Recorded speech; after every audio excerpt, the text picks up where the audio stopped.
कि आप सभी लोग अच्छे होंगे एंड वेलकम टू विद्या सेतु। आज की इस क्लास में हम लोग स्टार्ट कर रहे हैं एक न्यू सीरीज़। और इस न्यू सीरीज़ का नाम क्या है तो मैं सारी चीज़ें बता देता हूँ कि बेसिकली हम लोग पढ़ने वाले हैं पॉलिटी को।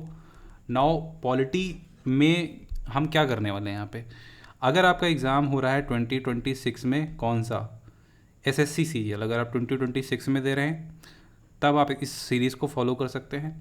अगर आप बीपीएससी दे रहे हैं, सॉरी यूपीपीसीएस दे रहे हैं, ठीक है, यूपीपीसीएस एग्ज़ाम दे रहे हैं, इन that case also you can follow this series. और अगर आप बीपीएससी एग्ज़ाम दे रहे हैं तो भी आप इस सीरीज़ को फॉलो कर सकते हैं। मैं 2026 के लिए क्यों कह रहा हूँ, क्योंकि ये इसके जो वीडियोस होंगे वो लंबे होंगे, पूरी सीरीज़ होगी, बहुत सारी चीज़ें हम डीप में पढ़ेंगे, तो इसके लिए टाइम चाहिए। नाउ अगर आप एसएससी की बात करोगे तो एसएससी में मोस्टली चीज़ें फैक्चुअल पूछते हैं, ठीक है। नाउ अगर आप देखोगे सेम केस यहाँ पे भी है। अगर प्री वाला एग्ज़ाम उठा के देख लोगे तो यहाँ पे भी फैक्चुअल चीज़ें पूछते हैं, बट थोड़ा सा कॉन्सेप्चुअल चीज़ें भी पूछा जाता है क्योंकि ये एक ऑफिसर लेवल का एग्ज़ाम है। सेम केस यहाँ पे भी है।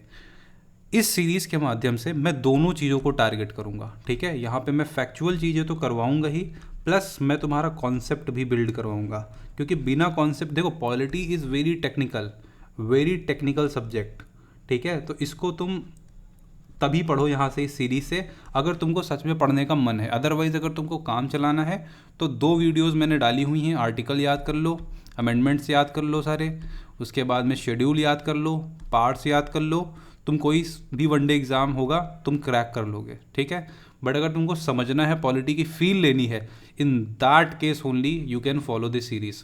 नाउ एक चीज़ और मैं और बता देना चाहता हूँ कि यहाँ पे अगर आप ये सीरीज़ फॉलो कर लेते हैं तो आपको फ़ायदा क्या होगा। आप यूपीएससी के क्वेश्चंस उठाइएगा, ठीक है। अब यूपीएससी का बहुत सारा एग्ज़ाम होता है, चाहे वो सीएपीएफ हो, है ना, चाहे वो सीडीएस हो, और इवन सीएसई हो, दैट इज़ यूपीएससी सीएसई। इनके प्रीलिम्स के क्वेश्चन उठा लीजिएगा, ठीक है। इस सीरीज़ को फॉलो करने के बाद there will be 90% chance that you will be able to solve the question. SSC की तो मैं बात ही नहीं कर रहा हूँ, ठीक है। प्लस यूपीपीसीएस, जो भी बच्चे ऐसे हैं जो यूपीपीसीएस दे रहे हैं, ठीक है, नाउ वो उनको क्या करना है, इस लेक्चर्स के साथ आपको पीवाईक्यूज़ जो है वो सॉल्व करने हैं। अगर आप बीपीएससी की तैयारी कर रहे हैं तो आपने आपकी जो पीवाईक्यू वाली किताब है उसको फॉलो करेंगे, ठीक है। यूपीपीसी, अब बाकी वही है कि आप जिस तरीके से सारे क्वेश्चन करना चाहते हो, यूपीएससी भी कर लीजिए, बीपीएससी भी कर लीजिए, सारे क्वेश्चंस आप कर लेते हैं, बेटर रहेगा। नाउ स्टार्ट करते हैं, और पहला टॉपिक है दैट इज़ प्रियम्बल। प्रियम्बल के बाद हम लोग जो है पढ़ेंगे सिटीजनशिप, बाकी जो भी पार्ट्स हैं, जैसे फंडामेंटल राइट, फंडामेंटल ड्यूटी, उसके बाद में पार्लियामेंट, वाइस प्रेसिडेंट, हर चीज़ बहुत डिटेल में यहाँ पे पढ़ा जाएगा। नाउ एक चीज़ मैं और बता देता हूँ, आप में से बहुत सारे लोग ऐसे होंगे जो ज़्यादा पढ़ना चाहते होंगे, है ना, तो मैं आपको एक रिसोर्स रिकमेंड करूँगा, एंड दैट क्या हो गया,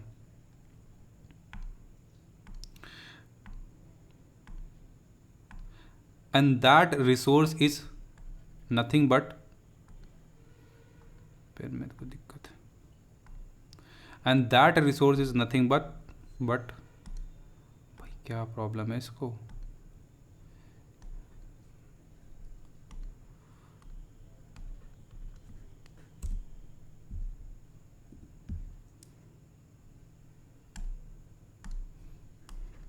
ठीक है। तो that resource is nothing but M Laxmikanth. आप इस किताब को फॉलो कर सकते हैं। इसके साथ अगर आप चाहते हैं तो बेयर एक्ट करके एक किताब आती है, वो भी फॉलो कर सकते हैं। इससे पहले अगर आप चाहते हैं कि मतलब थोड़ी फाउंडेशन बेटर हो जाए तो I would suggest you the Indian constitution at work. ये एक एनसीईआरटी है, ठीक है, यहाँ पे लिख नहीं रहा हूँ, वो भी आप फॉलो कर सकते हैं। बट अगर आप एम लक्ष्मीकांत फॉलो करेंगे आपको बहुत ज़्यादा चीज़ें समझ में आएंगी, ठीक है। अगर आप एसएससी दे रहे हैं, इन दैट केस आपको नीड नहीं है, ठीक है। स्टार्ट करते हैं प्रियम्बल को। प्रियम्बल अगर आपने देखा होगा कभी तो इस तरीके से लिखा होता है, we the people of India having solemnly resolve to constitute India into sovereign socialist. यहाँ पे देखिए लिखा हुआ है सॉवरेन, दूसरा keyword socialist, secular, democratic, republic, and to secure all citizens. Justice की बात करी गई है, लिबर्टी की बात करी गई है, इक्वालिटी की बात करी गई है, और फ्रेटर्निटी की बात करी गई है। अब ये बहुत बड़े बड़े टर्म्स हैं, ठीक है। इनको जब आप समझोगे देन यू विल रियलाइज़ कि प्रियम्बल का काम क्या है। तो प्रियम्बल का काम क्या है मैं तुमको वो बता देता हूँ। तो प्रियम्बल को बहुत सारे लोगों ने बहुत सारी चीज़ें बोली, जैसे कि बोला, किसी ने इसको आईडी कार्ड बोला है, किसी ने कुछ बोला, बट मेन उद्देश्य क्या है, जब रास्ता भटक जाओगे, जैसे फॉर एग्जांपल तुमने अपने रूम में टेबल के आगे कुछ लगा रखा है, ठीक है, एक लाइन लिख रखी है, कोई मोटिवेशनल लाइन हो सकती है, या हो सकता है कि कोई एक आपका जो वाई है किसी भी एग्ज़ाम को क्रैक करने का, ठीक है, वो आपने लिख रखा है। इससे क्या होता है? इससे कुछ नहीं होता है। जब आप भटक जाते हो, आप सामने बैठते हो, तो उस लाइन को जब पढ़ते हो तो आपको याद आता है कि मैंने यहाँ से स्टार्ट करा था। That was the reason I started preparing for the UPSC, BPSC और यूपीपीसी और इवन एसएससी, है ना। तो दैट इज़ योर वाई। तो जब संविधान निर्माताओं ने संविधान बनाया था तो एक लास्ट में एक थॉट निकल के आया था, एंड दैट थॉट वाज कि जब रास्ता भटक जाएंगे तो प्रियम्बल हमको एक कोट है, एक रास्ता दिखाने के लिए कुछ लाइंस हैं जो आपको रास्ता दिखाएंगे। यहाँ पे कुछ चीज़ें दिखी हुई हैं, जैसे आप देख सकते हो कुछ वर्ड्स लिखे हुए हैं, जैसे socialist, secular, democratic, republic, justice, liberty, equality, fraternity. इन सारी वर्ड्स को हम लोग समझेंगे, and the moment you will understand कि इन वर्ड्स का मतलब क्या है ना। The moment you will understand what is the मतलब of this words, you will be able to understand the preamble, you will be able to understand what are fundamental rights and why the 42nd constitution amendment happened, है ना। किस तरीके से एक तरह की राजनीति करी गई थी। इसमें बहुत सारे वर्ड्स जो 3 वर्ड जोड़े गए थे, सोशलिस्ट, सेकुलर और इंटीग्रिटी, है ना। तो ये जो वर्ड्स हैं ये नियरली पॉलिटिक्स थी और कुछ नहीं थी, ठीक है। तो वो चीज़ हम जो है समझ में पाएंगे। नाउ प्रियम्बल की ज़रूरत ही क्यों पड़ी सॉरी, वो चीज़ आपको समझ में आ गई होगी, वाई वी नीडेड प्रियम्बल। जब रास्ता भटक जाओगे तो यहीं आओगे। क्या है प्रियम्बल? द क्वेश्चन इज क्या है प्रियम्बल। क्वेश्चन है आपके सामने, which country was the first to begin its constitution with a preamble? The correct answer of the question is USA. Now USA में पहले प्रियम्बल आया, बाद में कॉन्स्टिट्यूशन आया। तुम कंट्रीज उठा लो, ठीक है, तुम कोई भी कंट्री उठा दो, 99% चांसेस होंगे, आई वुड नॉट से 99%, बट 90% चांसेस होंगे कि उस कंट्री में कॉन्स्टिट्यूशन में प्रियम्बल ऐड होगा, ठीक है। लेकिन हमारे साथ क्या था, हमने पहले बनाया अपना कॉन्स्टिट्यूशन बनाया पहले, उसके बाद में हमने प्रियम्बल बनाया और ऐड किया, दैट इज़ 1949। आज़ाद हो गए थे, कॉन्स्टिट्यूशन बना लिए, प्रियम्बल हमने बाद में ऐड करा, ठीक है। इसके ऊपर डिबेट भी हुई कि क्या preamble is a part of the constitution. Supreme court की जजमेंट आई हैं बहुत सारी, ठीक है, बट लास्ट में हम ये समझ के चलेंगे, अभी हम वो सारी चीज़ें करेंगे आगे cover, but the preamble is the part of the constitution. अगर पार्ट नहीं होता तो आप इसमें कॉन्स्टिट्यूशनल अमेंडमेंट नहीं कर सकते हैं, ठीक है, बट इसमें अमेंडमेंट किए गए। नाउ इतनी बात समझ में आ गई होगी आई होप आपको। तो प्रियम्बल के बारे में कुछ लाइन यहाँ पे लिखी हुई है, इन्होंने बोला है आईडी कार्ड है, ठीक है। This is the exact line जो आपको बहुत सारी बुक्स में लिखी हुई मिल जाएगी, ठीक है। हो सकता है आपके एग्ज़ाम में कहीं ना कहीं ये क्वेश्चन पूछा जाए। तो एक चीज़ यहाँ पे ये है कि प्रस्तावना संविधान की भूमिका होती है और उसके मूल तत्वों को व्यक्त करती है। प्रसिद्ध विवेचकता, ठीक है, मैं हिंदी में बहुत अच्छी नहीं पढ़ पाता हूँ, NH पालखीवाला ने इसे संविधान का पहचान पत्र कहा हुआ है, ठीक है। यहाँ पे आप देख सकते हो कि 42nd कॉन्स्टिट्यूशनल अमेंडमेंट के साथ हमने सोशलिस्ट वर्ड डाला था, सेकुलर वर्ड डाला था और यहाँ पे इंटीग्रिटी को डाला था। नाउ ये फैक्ट्स हैं, दीज आर द फैक्ट्स जो एग्ज़ाम में पूछे जा सकते हैं, ठीक है, तो इनको आप याद कर लीजिएगा। बट अब हम लोग समझेंगे, थोड़ा प्रियम्बल के ऊपर आते हैं और आपको थोड़ी सी क्यूरियोसिटी में जनरेट करने की कोशिश करता हूँ। यहाँ पे अगर आप पढ़ोगे तो ये ऐसे ही नहीं लिखा हुआ है वी द पीपल, कोई ऐसे हवा में नहीं लिख दिया गया है, इसके पीछे बहुत ज़्यादा अच्छा लॉजिक है। वी द पीपल क्या बताता है? वी द पीपल बताता है सोर्स किसका? पावर का। This tells the source of power. लेकिन सर प्रियम्बल तो 1949 में आया था, तो सोर्स क्या था पहले से? समझ रहे हो, ये तो बाद में आया, तो इससे पहले सोर्स क्या था? मैं तुमको थोड़ी सी कहानी बताता हूँ, ठीक है। एक वर्ड होता है ऑटोथोनी। ऑटोथोनी, ऑटोथोनी का मतलब होता है to be ruled, to be ruled by the soil. हम अपने मिट्टी के द्वारा रूल किए जाते हैं, ठीक है। और हमारे मिट्टी के नीचे यानी कि सोना है, चांदी है, जो भी है, ये हमारा भारत देश है, इसके नीचे जो भी है दैट्स आवर। वो बांग्लादेश नहीं ले जा सकता, पाकिस्तान नहीं ले जा सकता, यूएस नहीं ले जा सकता, ठीक है। समझ रहे हो ये चीज़? नाउ जब भारत आज़ाद हो रहा था, मैं बात कर रहा हूँ 1947 के पहले की बात, ठीक है। जैसे फॉर एग्जांपल एक ऐसी सिचुएशन समझो कि आपके फादर चाहते हैं कि आप यूपीएससी की प्रिपरेशन करें और एक आईएएस ऑफिसर बने, बट आपका मन क्या है? आपका मन है यूपीएससी ठीक है, आपका मन है गेमिंग पीसी बनाना, ठीक है। मैं ऐसे एग्जांपल ले लेता हूँ।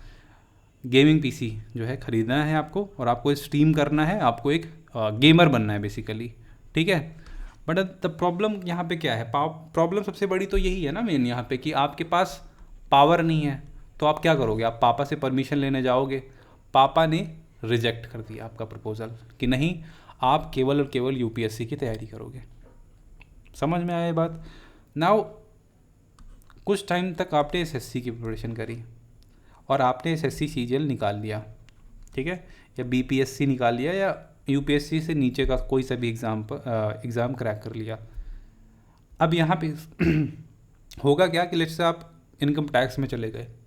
इनकम टैक्स में जब आप जाओगे तो ये होगा वहाँ पे कि आपके पास एक अथॉरिटी हो गई, आपके पास एक पावर हो गई।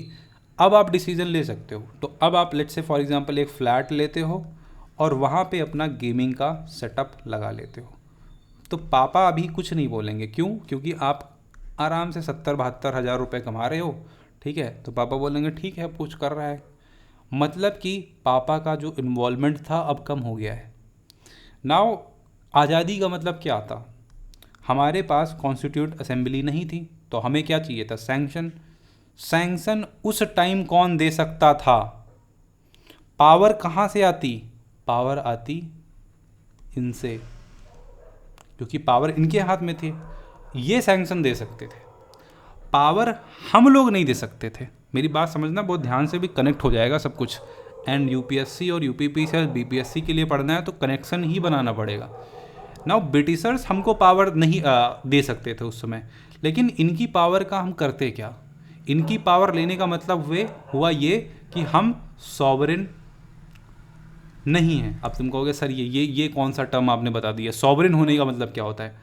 सॉवरेन होने का मतलब होता है प्यारे बच्चों कि आपके ऊपर किसी और का दबाव नहीं है। यानी कि आपके ऊपर पापा का दबाव जब नहीं था, इन दैट केस आपने क्या करा? एक फ्लैट लिया और गेमिंग पीसी बना लिया। अब गेमिंग कर रहे हैं रात में और मॉर्निंग में काम कर रहे हैं, ठीक है, ऑफिस का। तो आप क्या हो गए? आप सॉवरेन हो गए। समझ रहे हो? बट सॉवरेन होना दो तरीके से होता है। एक तो आप एक्सटर्नली सॉवरेन होने चाहिए, एक आप इंटरनली सॉवरेन होने चाहिए, तभी आप सॉवरेन हो सकते हैं। लीगल टर्म में अगर मैं बात करता हूं तो एक्सटर्नली सॉवरेन होने का मतलब होता है कि जो गवर्नमेंट होती है that can make the policy, policy बना सकती है, स्कीम्स ला सकती है ना, सब्सिडी दे सकती है, बहुत सारी चीज़ें।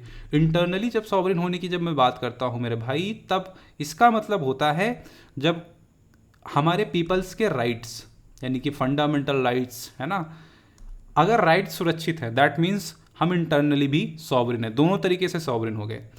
अभी पाकिस्तान ने लेट्स से, हालांकि उसकी इतनी है नहीं औकात, बट लेट्स से कोई एक मिसाइल छोड़ते हैं उधर से, वो हमारी टेरिटरी के अंदर चली जाती है, ठीक है ना। अगर ये हिट कर जाती है कहीं ना कहीं पे, तो उस केस में हमारी जो सॉवरेनिटी होगी वो भंग हो जाएगी। सॉवरेनिटी क्या हुई? भंग हो गई। तो जब भी किसी कंट्री की सॉवरेनिटी भंग होती है ना, तब वो कह देता है this is the act of war, और ये सीधा जाती है प्रेसिडेंट के पास। क्यों? क्योंकि ये सॉवरेनिटी की बात हो गई। प्रियम्बल में सॉवरेनिटी लिखा हुआ है कि नहीं, ये छोटी मोटी चीज़ें नहीं हैं। तभी ये सारी जो पावर होती है, ये जो मिलिट्री पावर होती है, वो दिया जाता है प्रेसिडेंट को, पीएम को नहीं दिया जाता है। पीएम के पास पावर नहीं होती है। पॉलिटी में कहीं पे भी प्रेसिडेंट लिखा हुआ है ना, कहीं पे भी प्रेसिडेंट तुमको लिखा हुआ दिखे, उसका मतलब सीधा सीधा होता है प्राइम मिनिस्टर प्लस यूकॉम। यूकॉम का मतलब है यूनियन काउंसिल ऑफ मिनिस्टर, ठीक है। तो प्रेसिडेंट जहां भी लिखा हुआ है that means the prime minister plus union council of minister, ये गवर्नमेंट है, दिस इज अ गवर्नमेंट। और गवर्नमेंट क्या करती है, चेंज होती रहती है, लेकिन प्रेसिडेंट नहीं चेंज होता, क्योंकि president equal to India, that is Bharat, shall be the union of state equal to article 1। Now यहाँ जाते हैं, ज़्यादा डीप में नहीं जाते। यहाँ पे सॉवरिन होने की मैं बात बता रहा था। सॉवरिन होने का मतलब तुमको समझ में आया, इंटरनली और एक्सटर्नली दोनों तरीके से हमको सॉवरिन होना पड़ेगा, ठीक है। आपने गेमिंग पीसी बना लिया, मस्त आपका चल रहा है। नाउ 1946 में, 1946 की जब मैं बात करता हूँ, हमको चाहिए थी परमिशन कि हम कॉन्स्टिट्यूट असेंबली बना लें, लेकिन हमारे पास परमिशन नहीं थी, लेकिन 1946 में हमको परमिशन मिल गई, हमने कॉन्स्टिट्यूट असेंबली बना ली। सिमिलरली इंडियन इंडिपेंडेंस एक्ट आया 1947 और हम 15 अगस्त को आज़ाद हो गए। और जैसे ही हम आज़ाद हुए, हमने अपना कॉन्स्टिट्यूशन बनाया, ठीक है, कॉन्स्टिट्यूशन बनाया हमने। यहाँ पे 1946 में परमिशन के बाद पहले तो कॉन्स्टिट्यूशन असेंबली बनाई, उसका इलेक्शन करवाया, सारी चीज़ें करवा ली। उसके बाद में ये एक्ट आया और इस एक्ट ने हमको क्या दी, आज़ादी। और आज़ादी जैसे ही हमको मिली, तब हमने क्या किया 2 साल बाद हमने प्रियम्बल लाया। तो अब क्या होगा, अब सोर्स ऑफ पावर क्या होगा, हमें ब्रिटिशर्स से पावर लेने की ज़रूरत नहीं है। अब हमारी पावर है हमारे लोगों से। किससे है, हमारे लोगों से। प्रियम्बल में तुमको पहली लाइन यही दिखेगी, क्या,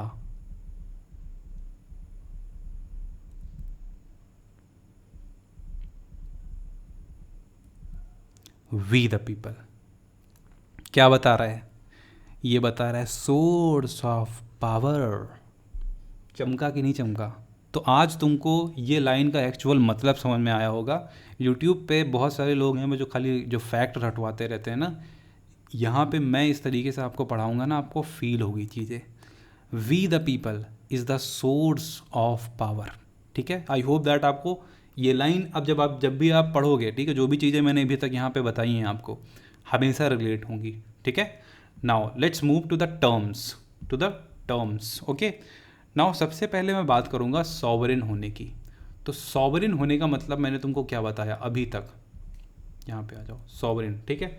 देखो सॉवरेन हम 2 तरीके से होते हैं, अगर एक भी तरीके से नहीं है तो इसका मतलब हम सॉवरेन नहीं हैं। सॉवरेन 2 तरीके से हो सकते हो। पहला, तुम्हें एक्सटर्नली सॉवरेन होना पड़ेगा, प्लस दूसरा तुमको इंटरनली भी सॉवरेन होना पड़ेगा। ऐसा नहीं होगा कि तुम एक्सटर्नली सॉवरेन हो गए पर इंटरनली नहीं हुए। इंटरनली होने का मतलब है कि जो पीपल्स के राइट हैं वो सेफ हैं। ऐसा नहीं है कि फंडामेंटल राइट तो दे दिए, फॉलो नहीं हो पा रहे हैं, ठीक है। अच्छा, फंडामेंटल राइट फॉलो नहीं हो पा रहे सर, इसका मतलब क्या हुआ? इसका मतलब ये हुआ कि फंडामेंटल राइट्स जो हैं वो जस्टिसिएबल है। सर जस्टिसिएबल होने का क्या मतलब हुआ? जस्टिसिएबल का मतलब हुआ कि अगर तुम्हारा कोई भी फंडामेंटल राइट को वायलेट करता है, सर कोई भी नहीं, स्टेट, सर स्टेट, हाँ स्टेट क्या है सर? स्टेट है एग्जीक्यूटिव, लेजिस्लेटिव एंड जुडिशरी, ठीक है। ओके सर, तो मतलब जो फंडामेंटल राइट्स बने हुए हैं वो स्टेट के अगेंस्ट हैं। हाँ मतलब सर कल को पड़ोसी मेरा फंडामेंटल राइट अगर वायलेट कर दे तो क्या मैं सुप्रीम कोर्ट जा सकता हूँ? नहीं। अच्छा, अनटचेबिलिटी वाली चीज़ है तो हाँ जा सकते हो। आर्टिकल 17 कोई वायलेट कर रहा है, आर्टिकल 13 के तहत, आर्टिकल 13 क्या कर रहा है? रक्षा कर रहा है। मतलब सर ये क्या बता रहे हो आप, समझ नहीं आ रहा है मुझे। तुम ये सोचो, अगर तुम्हारे देश में तुम्हारे लोगों के राइट्स ही सुरक्षित नहीं है तो घंटा सॉवरेन हो तुम, सॉवरेनिटी तो तुम्हारी भंग है ना। नाउ अगर तुम एक्सटर्नली सॉवरेन होने की बात करोगे, अच्छा इसको डीप में मैं पढ़ाऊंगा फंडामेंटल राइट में, ठीक है, तो टेंशन मत लेना। एक्सटर्नली सॉवरेन होने का मतलब है गवर्नमेंट कोई सी भी पॉलिसी लेके चली आए, कोई सा बिल लेके आ जाए, उसको एक्ट में बना दे, तो पॉसिबल है। दैट मीन्स कि हम एक्सटर्नली सॉवरेन हैं। आई होप दैट इतनी बात समझ में आ गई होगी। यहाँ पे पढ़ो तुम। हाँ, एक चीज़ और बता देता हूँ। जब सॉवरेन होने की बात आई ना, तो एक सबसे बड़ी समस्या ये थी। क्या थी समस्या सर? समस्या ये थी कि हम देखो बहुत डरते थे, और डरने के पीछे कारण था कि हमारे ऊपर 500 सालों तक अंग्रेज़ों ने किया राज, ठीक है। तो हम डरते थे इन लोगों से एसोसिएट होने से। नाउ सोच के देखो कि ये एक ग्रुप है, ठीक है। मैं इनको बी बोल देता हूँ, ठीक है। B for Britishers. इन्होंने हमारे ऊपर चलाया, दैट इज़ भारत। नाउ हुआ ये क्या कि 1947 में ये सब तो चले गए, ठीक है। तो हम हो गए आज़ाद। आज़ाद हो गए कि नहीं बताओ, ठीक है। आज़ाद, द मोमेंट हम आज़ाद हुए तो हमारे अंदर एक डर था। उस टाइम हम यूएनओ के पार्ट थे, लेकिन हमारे पास एक ऑफ़र आया कॉमनवेल्थ ज्वाइन करने का। कॉमनवेल्थ, हाँ, ये इन्हीं की थी। तो नेहरू जी से लोगों ने क्वेश्चन पूछा कि सर आप कह तो रहे हो कि कॉमनवेल्थ हम ज्वाइन कर लें, बट इस चीज़ से क्या हमारी सॉवरेनिटी भंग हो जाएगी?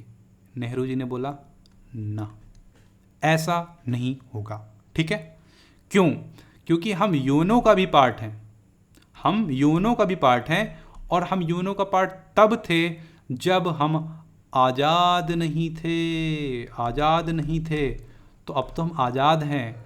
तो जब तब फ़र्क नहीं पड़ रहा था, तो अब क्या फ़र्क पड़ेगा? मतलब कि हमने कॉमनवेल्थ ज्वाइन करी, बट हमने क्या बोला? हमने बोला कि हम वहाँ तक ही मानेंगे जहाँ तक हमारी मर्जी होगी। समझ में आई ये बात? टैरिफ वॉर चल रहा है, ठीक है। ट्रंप टैरिफ कर रहे हैं, ठीक है। नाउ प्रॉब्लम क्या है टैरिफ में? प्रॉब्लम यही है कि एक तरह से तुम्हारी सॉवरेनिटी को ये भंग कर रहे हैं। तुम अगर डीपली सोचोगे, कैसे? टैरिफ बढ़ा रहे हैं, 500% कर दिया, 800% कर दिया। एक्सटर्नली कोई ना कोई किसी ना किसी तरीके से तुमको बाध्य किया जा रहा है, मजबूर करा जा रहा है कि तुम ये काम कर दो, तुम ये काम कर दो। समझ रहे हो?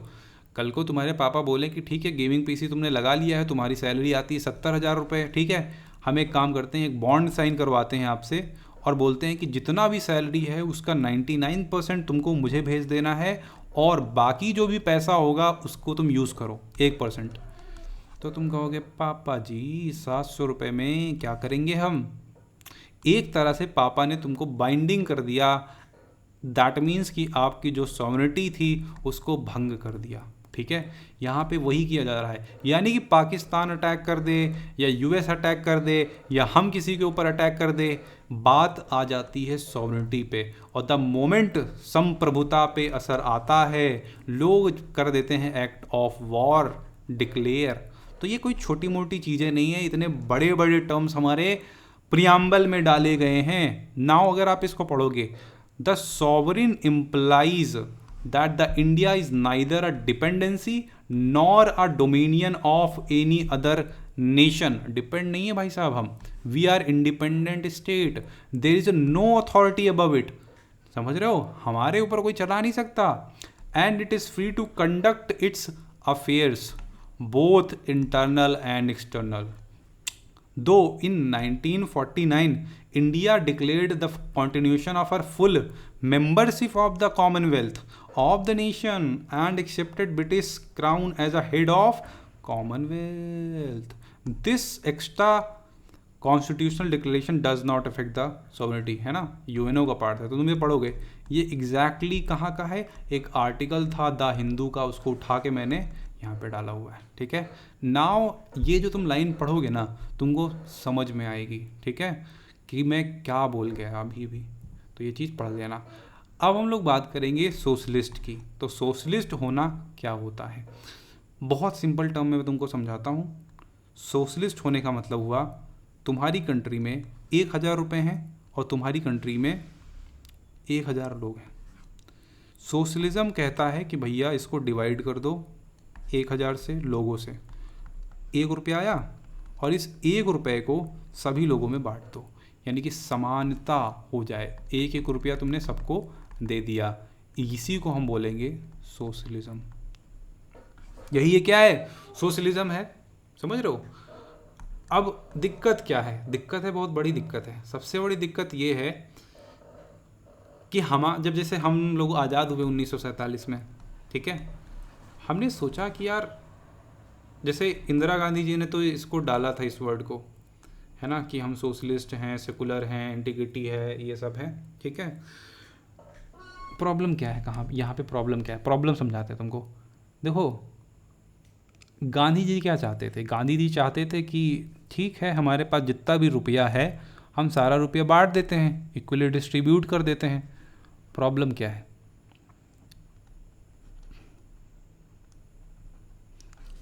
इस सिचुएशन में क्या होता है, जैसे अंबानी जी हैं, अंबानी के पास सारा पैसा है, हमने वहाँ से पैसा उठा के इधर उधर डाल दिया। अंबानी जी ऐसे हैं कि उनके पास जो भी रुपया है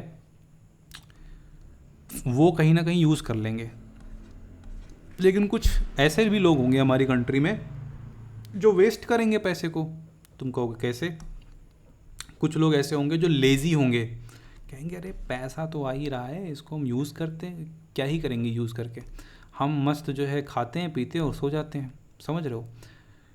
ये चीज़ उस टाइम यानी कि 1947 की अगर जब मैं बात करूँगा तो उस समय हमारे पास रिसोर्सेज जो थे, जो रिसोर्सेज वो काफ़ी कम थे, काफ़ी कम थे, तो हम नहीं कर सकते थे ये चीज़, अफोर्ड नहीं कर सकते थे। तो गांधी जी ने बोला कि यार जो सोशलिज़म है, ये वाला जो सोशलिज़म लिखा हुआ है, अगर हमने अपने प्रियम्बल में, या लेट्स से हम डाल देते हैं अपने कॉन्स्टिट्यूशन में, तो इन बाकी लोगों को क्या समझ में आएगा। फॉर एग्ज़ाम्पल, तुमने इंटरनेट इन्वेंट करा है, ठीक है, बाकी कंट्रीज़ का जो इंटरनेट है जिससे सर्फिंग की जा सकती है, वीडियो कॉलिंग की जा सकती है, कुछ भी किया जा सकता है, ठीक है, तुमने एक ऐसा इंटरनेट इन्वेंट कर दिया है जिससे खाना बनाया जा सकता है ऑफलाइन, ठीक है, बट अगर तुमने उसका नाम ही इंटरनेट रखा तो बाकी लोग जब उसके बारे में सुनेंगे कि हाँ इंडिया में एक इंटरनेट नाम की चीज़ इन्वेंट हुई है, उनके दिमाग में क्या जाएगा, उनके दिमाग में जाएगा ठीक है इंटरनेट तो हमारे यहाँ भी सर्फिंग होती है। तुमने ऐसा इंटरनेट बनाया जिससे खाना बनाया जा सकता है, वाह वाह, खाना बन जाएगा ऑफलाइन, वो भी बिना कुछ किए, ठीक है, दाल चावल रोटी सब्जी नूडल्स जो भी तुमको बनाना है उस इंटरनेट को बोलो, खाना बना देता है, ठीक है। अब प्रॉब्लम क्या है यहाँ पे, लोगों को पता होने में भी तो टाइम लगेगा। अब इस इंटरनेट को उठा के मैंने कॉन्स्टिट्यूशन में डाल दिया, नाउ द मोमेंट हमने इसको कॉन्स्टिट्यूशन में डाला तो प्रॉब्लम क्या है, बाकी लोगों को तो पता चलेगा कि हमारे यहाँ जो इंटरनेट पड़ा हुआ है वही आपने भी डाल दिया है, दैट मीन्स कि आपने हमको कॉपी पेस्ट कर दिया है, बस और क्या। हमारे यहाँ इंटरनेट से सर्फिंग होती है, आपके यहाँ भी होती है, मतलब ये कि 1,000 रुपये वहाँ हैं तो 1-1 रुपये सब में बांट दिए जा रहे हैं, तो आपके यहाँ पे भी तो 1,000 रुपये हैं और सब लोगों को 1-1 बराबर भागों में बांट दिया जा रहा है। गांधी जी बोल रहे हैं कि एक काम करते हैं, ये हो नहीं सकता, हम क्या करेंगे, हम देंगे अपॉर्चुनिटी। कैसी अपॉर्चुनिटी, यानी कि कोई गरीब है कोई अमीर है, हम वही अपॉर्चुनिटी, ये देखो गरीब है, ये क्या है, ये गरीब आदमी है, और ये क्या है, ये अमीर आदमी है। गांधी जी बोले कि देखो ये गरीब है, इसको भी हम सेम अपॉर्चुनिटी देंगे, इसको भी सेम अपॉर्चुनिटी देंगे। रुपया नहीं दे सकते क्योंकि रुपया है ही नहीं, ऊपर से एजुकेशन का भी बहुत गैप है। कुछ लोग ऐसे हैं जिनके पास रुपया ज़्यादा है, एजुकेटेड हैं, वो तो सही से इस्तेमाल कर लेंगे क्योंकि हमें देश को भी आगे बढ़ाना है। बट यहाँ पे अगर आप देखोगे, यहाँ पे एजुकेशन नहीं है, और एजुकेशन नहीं है तो क्या करेंगे, ये तो मस्त आराम से रील्स को स्क्रॉल करेंगे, इंटरनेट चालू करेंगे, विलासितापूर्ण जीवन व्यतीत करेंगे, इससे हमारे देश के जो रिसोर्सेज होंगे वो ख़राब हो जाएंगे।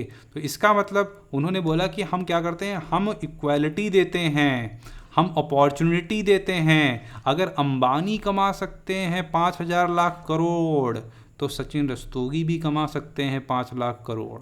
समझ रहे हो, अपॉर्चुनिटी बराबर है। तो बोले अच्छा, तो ये सोशलिज्म है किस टाइप का, ये जो सोशलिज्म ऑलरेडी एग्जिस्ट कर रहा था दैट इज़ कार्ल मार्क्स का सोशलिज्म, यानी मार्क्सिस्ट सोशलिज्म था। तो हम मार्क्सिस्ट सोशलिज्म अगर डाल देते अपने कॉन्स्टिट्यूशन में तो लोगों को लगता, अगर हम ये टर्म डाल देते तो लोगों को लगता कि हम कार्ल मार्क्स को कॉपी कर रहे हैं।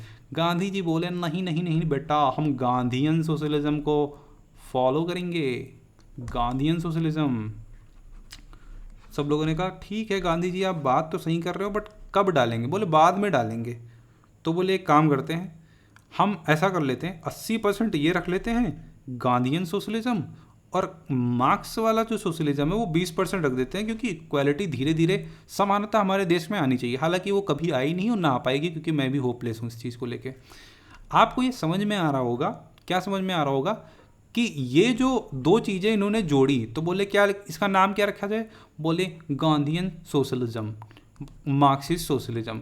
तो बोले कि ये जो सोशलिज्म है this is own brand.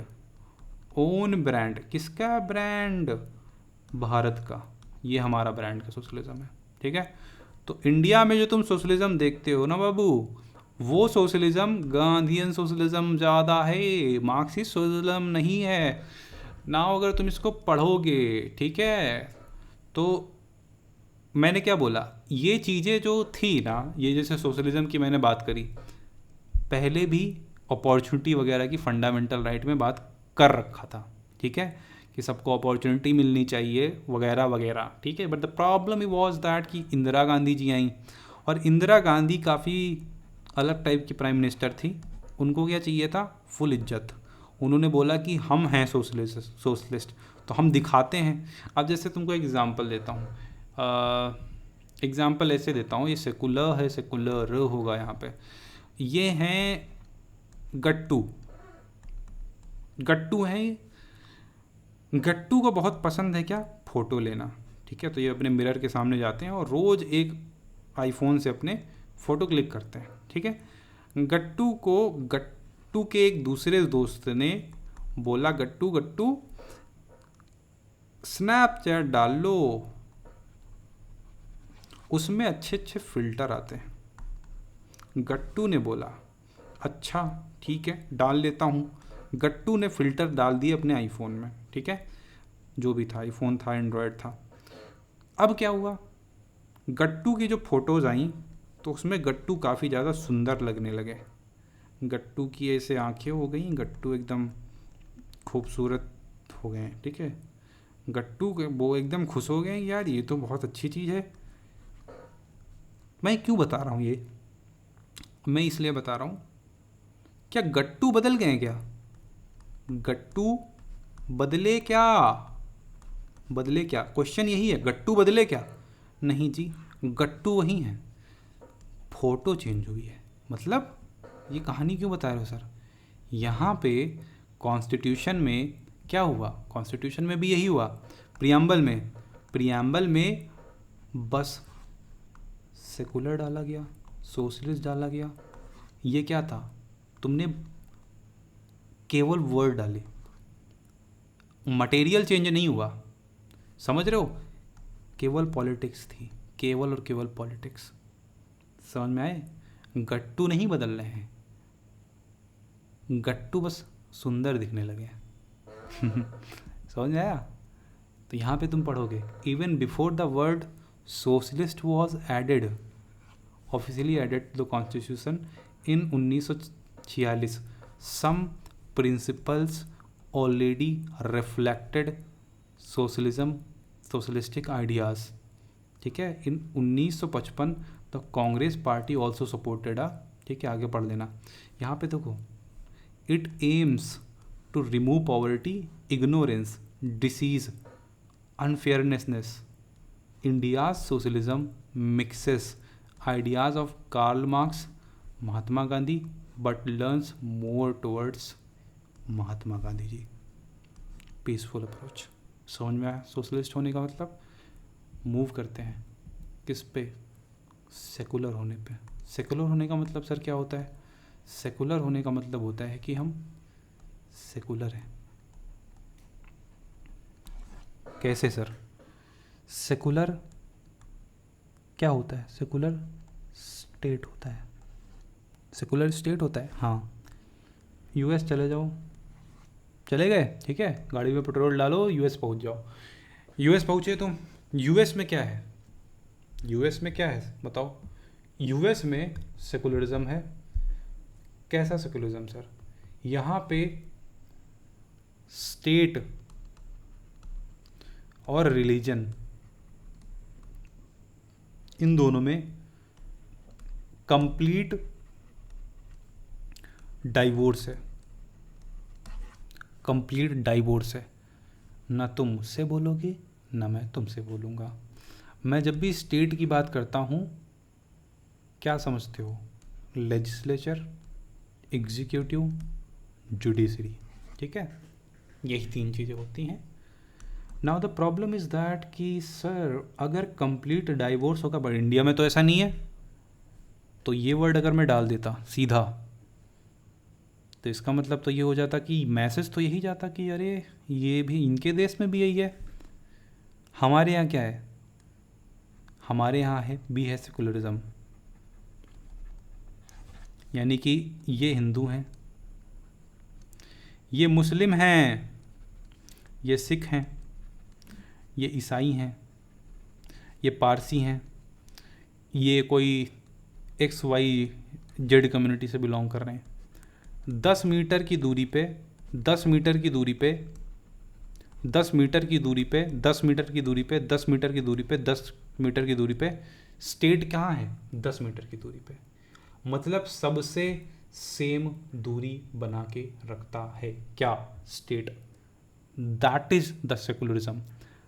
Now the problem is that कल को कुछ ऐसी चीज हो रही है जिससे पीस खराब हो रहा है, ऑर्डर मेंटेन नहीं हो रहा है, लॉ एंड ऑर्डर बिगड़ रहा है, स्टेट पकड़ेगा तुमको, उठा के खालिस्तान भेज देगा। समझे तुम? अगर तुम हो, समझ रहे हो मेरी बात को? द प्रॉब्लम इज दैट कि अगर तुमने ये कुछ किया तो हम तुमको उठा के भेज देंगे। इसका मतलब क्या कंप्लीट डाइवोर्स है? नहीं, बिल्कुल भी नहीं, कंप्लीट डाइवोर्स नहीं है। ठीक है, हमारे यहाँ पे एक वर्ड यूज होता है, दैट इज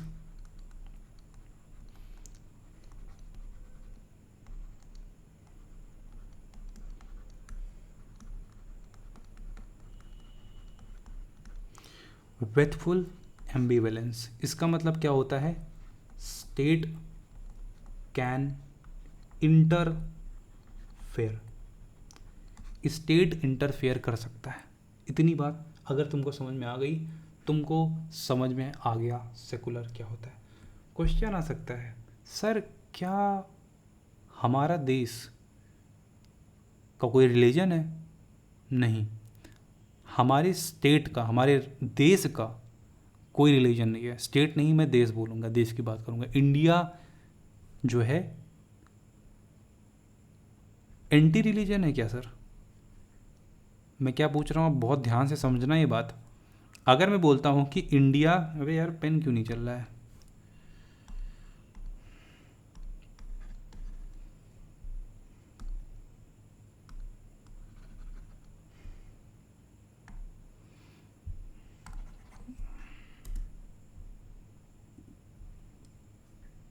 ठीक, चलना चालू हो जाएगा अभी। क्वेश्चन इज दैट कि क्या हमारा जो देश है यानी कि इंडिया का कोई रिलीजन है क्या सर? Answer is no. क्या इंडिया एंटी रिलीजन है? Answer is no. In the both the cases answer is no. तो अगर क्वेश्चन बनता है तो आप आंसर कर देंगे। नाउ नेक्स्ट चीज़ पे हम फोकस करते हैं, और नेक्स्ट हमारा जो वर्ड है दैट इज़ डेमोक्रेटिक।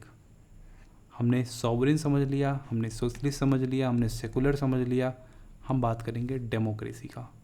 लोकतांत्रिक होना क्या होता है? ठीक है, देखो डेमोक्रेसी एक वर्ड है जो डेमोक्रेसिया से बना हुआ है। ठीक है, ये बस एक तरीका है। क्या है तरीका? कैसा तरीका?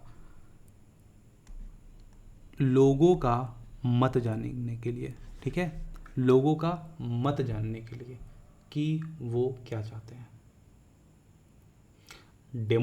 देखो डेमोक्रेसी का मतलब इलेक्शन नहीं है, यह एक तरीका है लोगों की मर्जी का, यानी कि government rules on which basis, मतलब गवर्नमेंट रूल करती है आपके ऊपर आपकी कंसेंट से। ठीक है,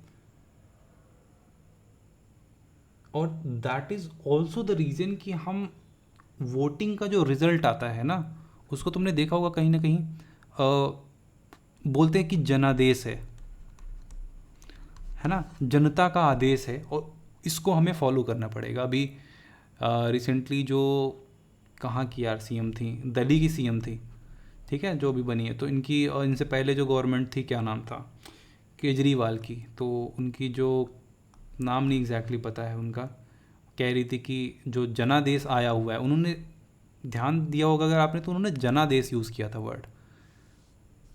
डेमोक्रेसी यही है। नाउ एक चीज़ मैं तुमको बताता हूँ कि इस चीज़ को बहुत ध्यान से समझना, ठीक है, मैं बहुत रुक रुक के बात कर रहा हूँ इसलिए।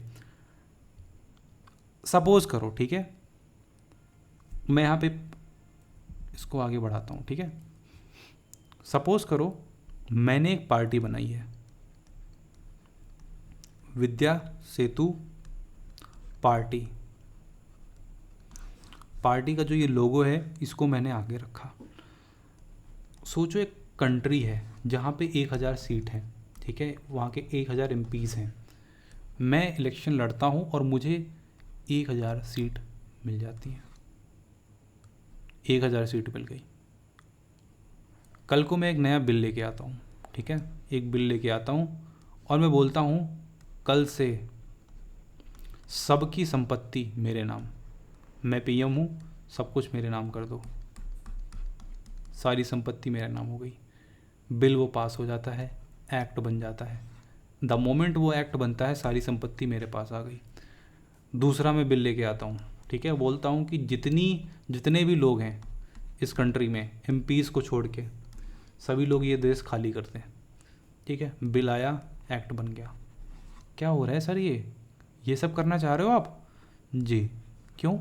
क्योंकि मैं डिक्टेटर हूँ, क्योंकि मैं डिक्टेटर हूँ सर। लेकिन ये तो डेमोक्रेसी है। हाँ, लेकिन मेरे पास तो 1000 की 1000 सीट आई हैं, मैंने तो इलेक्शन करवाया है। अरे गजब सर, क्या बातें कर रहे हो आप, मतलब डेमोक्रेटिक तरीके से मैंने इलेक्शन करवाया, सभी लोगों ने मुझे वोट करा और मेजोरिटी सीट मेरी आई, और मैंने ऐसे ऐसे बिल लेके आया कि सबका ऐसा का तैसा हो गया। सर ये तो डिक्टेटरशिप है। हाँ, इसका मतलब ये हुआ कि अगर 100% डेमोक्रेसी कर दी जाए, अगर 100% डेमोक्रेसी कर दी जाए, तो वो बराबर है किसके? डिक्टेटरशिप के। समझे मेरी बात? यानी कि 100% democracy is equal to the dictatorship, ठीक है। तो सर क्या किया जाए? ये किया जाए, रिपब्लिक जोड़ दिया जाए। We are democratic republic, democratic republic. इससे क्या हुआ? जब हम रिपब्लिक की बात करते हैं, जब हम रिपब्लिक की बात करते हैं, तब क्या होता है? Lex rex, lex rex, yes, law is the king, law is the king.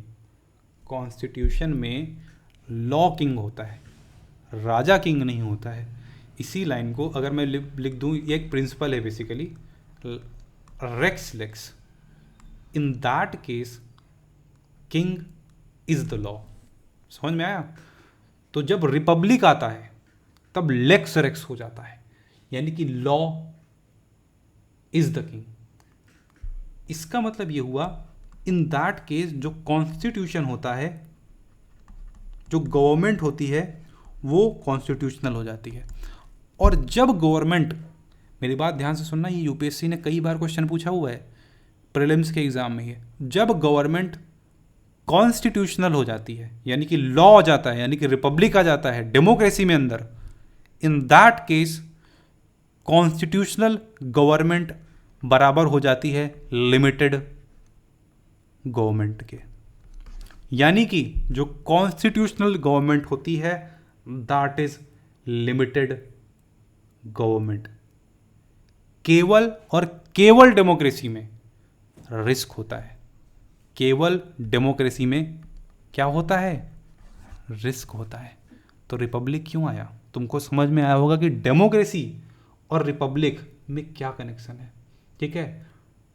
जैसे फॉर एग्जांपल, राजा का बेटा राजा बनता, ठीक है, इसको बोलेंगे डायनेस्टिक प्रिंसिपल, ठीक है, इसको मोनार्की बोलेंगे, ठीक है। जैसे कि इंग्लैंड क्या है, मोनार्की है। इंडिया क्या है, तो इंडिया डेमोक्रेटिक नहीं है, इंडिया इज डेमोक्रेटिक रिपब्लिक। तो आज के बाद क्या बोलोगे, डेमोक्रेटिक रिपब्लिक। केवल डेमोक्रेसी खतरनाक है, रिस्की है। आई होप दैट आपको समझ में आया होगा और आज के बाद तुम केवल डेमोक्रेसी नहीं बोल पाओगे, ठीक है। नाउ बचता क्या है, अब मैं तुमको यहाँ पे पढ़वा भी देता हूँ कि क्या मैंने पढ़ाया है, ठीक है। सेकुलर की जब मैंने बात करी थी तो मैंने क्या बोला था, secular word was officially added in 1976 by 42nd constitution amendment, ठीक है। But even before that the supreme court had said in 1974 that the constitutional already support the idea of the secular state. देखा तुमने, supreme court ने 1974 के judgement में बोल के खुद बोला है, तुम जाके जजमेंट पढ़ोगे तो तुमको दिखेगा कि आर्टिकल 25 से 28 में हमने पहले ही बोल रखा था कि हम सेकुलर हैं। क्या था फिर ये, क्यों ऐड किया हमने वर्ड, केवल और केवल हमने फिल्टर लगाया। कैसा फिल्टर, स्नैपचैट का फिल्टर। किस लिए, ताकि गट्टू अच्छा दिखे। समझ में आया है बात। India also follows the positive secularism which means government gives equal respect, support to all religion no matter how big they or small they are। समझ में आ गया। यहाँ पे पढ़ो, डेमोक्रेसी के बारे में तुम पढ़ोगे, ठीक है। तो डेमोक्रेसी के बारे में तुम यहाँ पे पढ़ लेना सीधा सीधा, ठीक है। नाउ रिपब्लिक समझ में आ गया होगा। जस्टिस के ऊपर बात करते हैं, तो जस्टिस बीबर की बात कर लेते हैं। तो जस्टिस बीबर कहाँ रहते हैं, जस्टिस बीबर हमको भी नहीं पता है कहाँ रहते हैं, लेकिन एक बार मुंबई आए थे जिसकी वजह से मैंने ये देखा कि काफ़ी सारा टिकट बिका और मतलब लोग पागल हो रखे थे। तो जस्टिस बीबर जो है पूरा टॉपिक ख़त्म हो चुका है, ठीक है। अब पढ़ते हैं जस्टिस को। जस्टिस क्या है, जस्टिस क्या है, जस्टिस BR अम्बेडकर जी ने, बाबा साहब ने बोला कि इससे ज़्यादा डिफ़िकल्ट चीज़ तो दुनिया में नहीं है। इसको एक्सप्लेन कर पाना, इसको डिफाइन कर पाना मेरे बस का काम नहीं है बाबू। सचिन पढ़ाएगा, जब पॉलिटी की क्लास लेगा विद्या सेतु पे, तब उसको एक्सप्लेन कर देगा, ठीक है। तो बाबा साहब ने बोला मुझसे सपने में आके कि जस्टिस समझा देना तुम लोगों को। तो मैंने कहा ठीक है बाबा साहब, मैं एक एग्जाम्पल लेके जस्टिस समझाने की कोशिश करूँगा, क्योंकि मेरी तो औकात नहीं है आपके सामने कि मैं इतने बड़े बड़े चीज़ें आपको बाकी लोगों को समझा पाऊँ, है ना, क्योंकि आप महान हैं, है ना। तो बाबा साहब ने बोला कि नहीं, तुम एक्सप्लेन करने की कोशिश करना। और बाबा साहब ने बोला कि मुझसे कि एक एग्जाम्पल लेना शेर वाला। मैंने कहा जी बाबा साहब। शेर खाता है, किसको खाता है, हिरन को खा लेता है, ठीक है। ये सब क्यों बता रहे हो सर, शेर ने हिरन को खा लिया। हिरन के लिए जस्टिस है क्या, हिरन तो कहेगा यार ये तो मेरे साथ बहुत गलत हुआ यार, मैं तो साला नर्क में आ गया, ऐसी मौत नहीं चाहिए थी मुझे। हिरन के साथ तो जस्टिस नहीं हुआ ना। शेर बोल रहा यार मुझे तो खाना ही था ना, मैं खाता नहीं तो मैं मर जाता। जस्टिस डिफाइन करो यहाँ पे, समझ में आया। तो justice is very difficult to explain, लेकिन मैं तुमको टेक्निकली समझा देता हूँ, ठीक है। जस्टिस बाबा साहब ने बोला कि इतना बता देना कि 3 तरह का होता है। तो मैंने बोला ओके, किस किस टाइप का, बोले सोशल। मैंने कहा ठीक है, डाल देते हैं प्रियम्बल में। दूसरा बोले इकोनॉमिकल। मैंने कहा ओके बाबा साहब। बोले पॉलिटिकल। मैंने कहा okay, political, economical, social, simple, ख़त्म। बाबा साहब ने बोला कि बेटा एक बात ध्यान रखना कि जो पॉलिटिकल जस्टिस होता है उसका मतलब वो ये होता है सबको वोट का अधिकार है, वोट का अधिकार है, सब लोग वोट डाल सकते हैं, हर एक इंसान के वोट की वैल्यू 1 है। मैंने कहा पक्का, ठीक है, डन। बोले कि इकोनॉमिकल का मतलब होता है equal pay and equal work. बोले ओके ठीक है। बोले कि सोशल वाला क्या है। बोले कि एक ऐसा काम करो ना रेस, ना कैस्ट, ना प्लेस ऑफ बर्थ के बेसिस पे कोई डिस्क्रिमिनेशन नहीं करेगा। मैंने कहा ठीक है बाबा साहब, समझ में आ गया मुझे, तो बहुत आसान है। बोले नहीं नहीं, आसान थोड़ी ना, इतना आसान थोड़ी नहीं है, तभी तो मैं तुमको समझा रहा हूँ। एग्जाम्पल से तुमको मैं समझाता हूँ। एक औरत है, ठीक है। बाबा साहब ने बोला कि हम तो चाहते हैं सारा दे दो जस्टिस, सोशल भी दे दो, इकोनॉमिकल भी दे दो, पॉलिटिकल भी दे दो। तो पॉलिटिकल जो है वो तो मैं अभी देता हूँ, सबके पास राइट है, जाओ वोट कर दो। अब औरत वाला एग्जाम्पल लेता हूँ। औरत के पास पॉलिटिकल जस्टिस है, ठीक है। नाउ ये औरत की अगर मैं जब बात करता हूँ तो इस औरत ने ये वोट डाला, एक वोट डाला किसको? मोदी जी को। मोदी जी को वोट देके घर आई, रास्ते में ही से 2 लोग मिल गए और इसके ऊपर भद्दी भद्दी कमेंट करने लगे कि अरे ये तो एससी है, अरे ये तो काली है, अरे ये तो XYZ जगह पे इसने जन्म लिया है। ह्यूमिलिएशन हो गई इस औरत के साथ। आगे आगे बढ़ती है, घर पहुंचती है। इसके 4 बच्चे हैं, ठीक है, और इसका पति है ये। इनके पास खाने को नहीं है, 5 रुपया भी नहीं है। वोट डाल के क्या फ़ायदा? समझ रहे हो तुम? मतलब सर मैंने तुमको समझा दिया है सब कुछ। सोचो, पॉलिटिकल जस्टिस तो बाबा साहब ने बोले कि मैं अभी दे दूं, मैं तो देना सब चाहता हूं, ये दोनों भी देना चाहता हूं। ये कितना दिया जा रहा है वो तुमको पता है, ये कितना मिला है तुमको भी पता है, ये तो मैं तुरंत एक्टिवेट कर दे रहा हूं। लेकिन जब भी हमारे पास ये अवेलेबल हो जाएगा, ये भी दे देना। क्यों? क्योंकि जो पॉलिटिकल जस्टिस है वो एक रास्ता है, कहाँ ले जाता है? इकोनॉमिकल जस्टिस की ओर, सोशल जस्टिस की ओर। मैंने इतना बड़ा डॉक्यूमेंट लिखा है। बाबा साहब बोलते थे कि कॉन्स्टिट्यूशन कोई कानून की किताब नहीं है, ये एक सोशल डॉक्यूमेंट है। This is a social document legal language में। लोगों के लिए अगर ये सोशल और इकोनॉमिकल डेमोक्रेसी एक्टिवेट अचीव नहीं करवा पाएगा तो इतना मोटा कॉन्स्टिट्यूशन लिखकर क्या फ़ायदा? पॉलिटिकल जस्टिस या डेमोक्रेसी देके क्या फ़ायदा? वाह वाह वाह वाह, क्या शायरी मारी है मैंने, समझ गए तुम?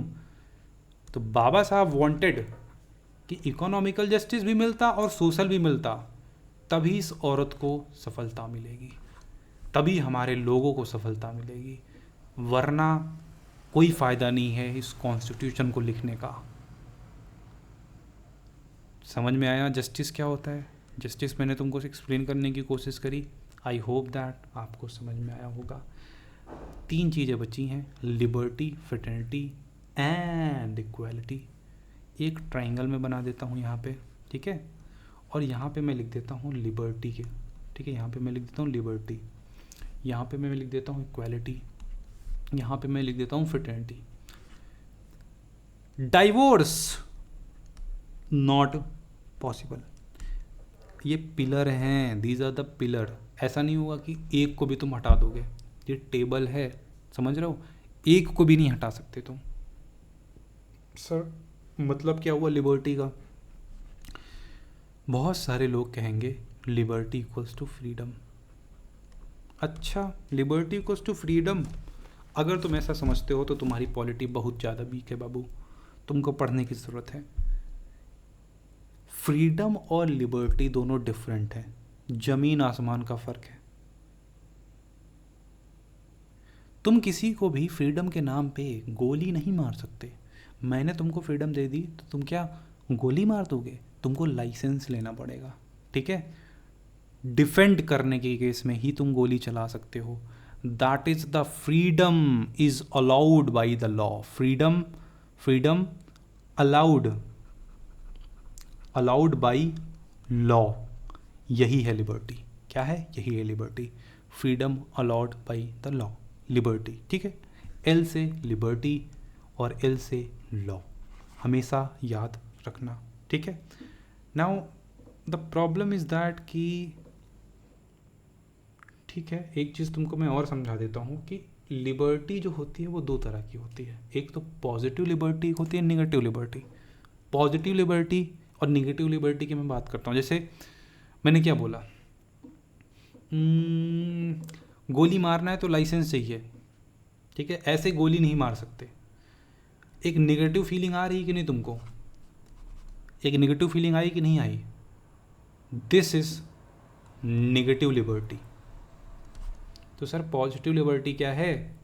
पॉजिटिव लिबर्टी मैं तुमको समझाता हूँ। तुम्हारे घर पे गया मैं, तुम्हारा एक बेटा है, ठीक है, कल को 5 साल बाद मैं पहुँचता हूँ तुम्हारे घर पे, और एक तुम्हारी बेटी है, ठीक है।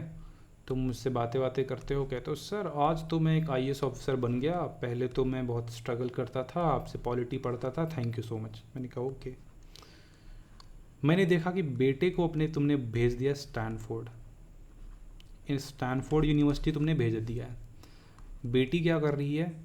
बेटी कर रही है BSc फ्रॉम पटना यूनिवर्सिटी, ठीक है, और उसको भी तुम कॉलेज नहीं जाने देते हो, ठीक है। अब I am not saying Patna university बेकार है, ठीक है, यहाँ पे कॉन्सेप्ट समझने की कोशिश करना। एट द इंस्टेंस मेरे मुंह से जो निकल जाता है कुछ प्लान नहीं रहता, मैं इस समझाने के लिए ही बता रहा हूँ, ठीक है। मैंने बोला यार तुमने अपनी बेटी को केवल यहाँ पे ही रखा हुआ, अपने बेटे को स्टैनफोर्ड भेज दिया, फिर तुमने उसको MIT भेज दिया, उसके बाद में तुमने पता नहीं क्या क्या करवा रहे हो, है ना। बट अपनी बेटी को केवल पटना यूनिवर्सिटी भेज रहे हो बगल में। तो कहता अरे रे नहीं नहीं ऐसा नहीं है, मतलब जो है वो पढ़ना चाहे तो वो सब कुछ कर सकती है, वो स्टैनफोर्ड भी जा सकती है, वो MIT भी जा सकती है। मैं जाता हूँ उसके रूम में, वो मैं देखता हूँ कि टेबल भी नहीं दिया है तुमने, ना तुमने चेयर दी है, बस बोल रहे हो केवल। मतलब ये कि तुमने दी लिबर्टी,